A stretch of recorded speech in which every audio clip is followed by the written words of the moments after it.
We're doing auxiliary fuel tank install today. We got 2 puppies to install here. This one's supposed to be 75 gallons. That one's supposed to be 100.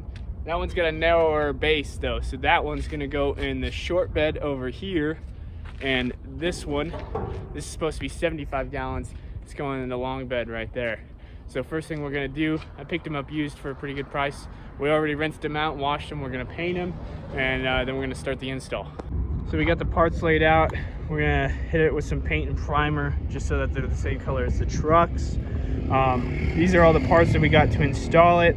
We're going with this T. You can buy this off of Amazon. I'll include a link in the description.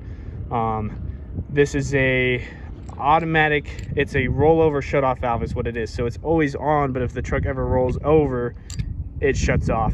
That way you don't leak fuel everywhere. And then this is what's going into the tank.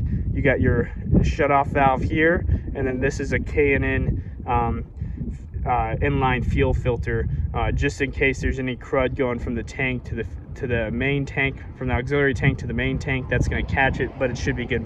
We give them a pretty good rinse.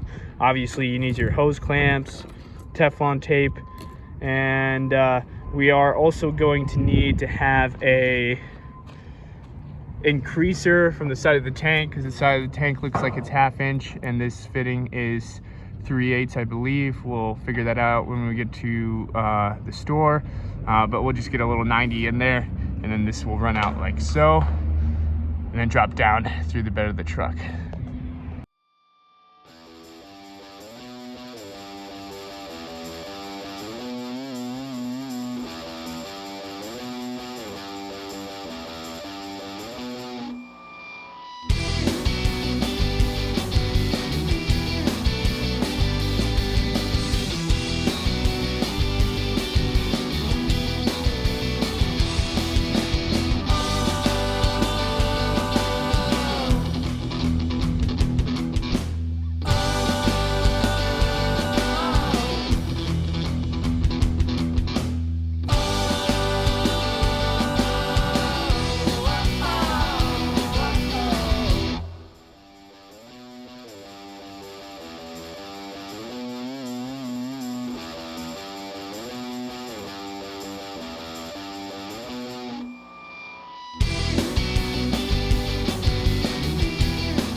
So we put the tank in here, marked the holes for this one. You see one over there next to that white spot right there, one here, one there. All right, the particular flanges on this tank are like 7/16 wide. And how we're gonna bolt it down is gonna have, you see here, the bolts, which I think is a 2-inch bolt here, washer, and then we got these rubber grommets that are gonna act as shock absorbers, and then it'll be another and then another washer, then the bed, and then the bed will be followed by another washer, a locking washer, and then one of these wax nylon insert nuts, and that will be installed. And then you see for the plumbing here, with the kit came this. Because of space, we had to add the little brass 90 here, and then this reducer as well, because it's a 1/4 coming out and then 3/8 fitting for the ball valve. So we have a 1/4 elbow, male to female, and then we have this nipple here, 1/4 inch nipple, and then this 1/4 inch to 3/8 reducer, and then the 3/8 ball valve, right, which turns out nicely just like that. A little extra piece of tubing here, and our K&N fuel filter. And then once we get the tank installed, then the fuel line's gonna run from here down through the bed and to the other side.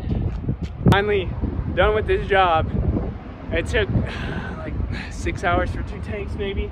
I mean, it was honestly not that bad for everything we did, because we painted them, ran the loads and everything. But I got this puppy in the back of my truck, 100-gallon fuel tank right here. Let me flip it around and show you what we did. Here, if you look, it's bolted down, and there is a rubber grommet in between on all 4 corners, all the way around. This one's gonna be hard to see, but you can see even back there, bada boom. Right here, I had to cut out this part of the flange, because otherwise it's gonna get in the way of my my hooks right here. So, but I tested them, they work perfectly right there. And then we had plumbed this earlier, But just to go over it again, in the kit that I shared, you've got the manual shut-off valve here and the fuel line and the hose clamps. I had to pick up some additional hose clamps, all right, and then I got this K&N inline fuel filter as well to supplement, just in case there's any crud in the tank. We flushed them really good, but just in case. I also had to pick up from Lowe's before we were able to install them, because it's a 1/4-inch hole coming out of this tank, and it's a 3/8 fitting for the manual shut-off valve. So I picked up a 1/4-inch elbow here, and then this is a 1/4-inch nipple, and then this is a 1/4-inch to 3/8 reducer, and that gets the 3/8 onto this. And then we got a little fuel line here, fuel filter, fuel line going through the bed, and then you see there's a little rubber grommet right here. I have to wash this out really good. There's metal shavings everywhere, but a little rubber grommet just to protect the hose. And we'll go down underneath and show you what's up down there. It's pretty tight up underneath here, but you can see we cut the T in right there, and you can see the fuel line right there coming out. You can see the bottom of the grommet, and the line twists around and goes into that manual, or that that shut-off valve right there. And it looks like I might have a little bit of kink, but I think I got enough hose on top I can pull that out. So we'll see right now. I'm glad I'm looking at this with you guys here. Wondering, this is a weather guard 100-gallon fuel tank, auxiliary fuel tank. Like I said, I picked it up from used from a local construction company. It was just sitting there gathering dust, and it's gonna work great for my purposes. I know a lot of people are using the RDX with the Toolbox, which is a great setup, but you know me, I'm just trying to make it work. You know, you go out and spend $1,000 for a fuel tank if I can get it for $400. So, hey,